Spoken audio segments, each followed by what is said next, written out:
मी या घोषणेचं अतिशय मनापासून स्वागत करतो।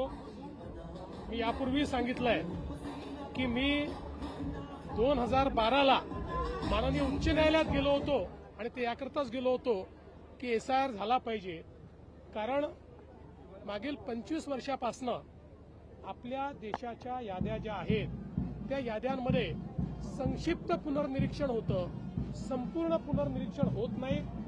ते करणं अत्यंत गरजेचं आहे आणि मला अतिशय आनंद आहे की देशामध्ये हे होत आहे।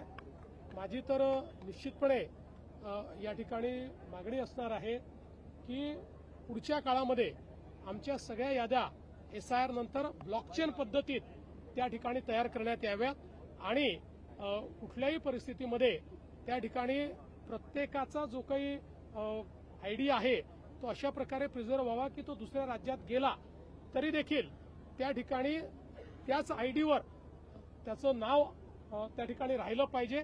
अशा प्रकारचं जी व्यवस्था आहे ती आमच्या याद्यांच्या संदर्भात झाली पाहिजे। तुम्ही स्वागत करताय, मात्र विरोधक मोर्चा काढण्याची तयारीत आहे। विरोधक जे आहेत हे निराश आहेत।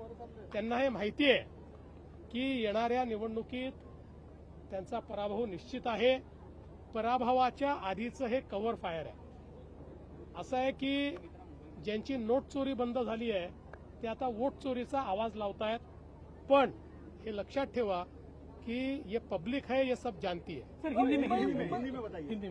मैं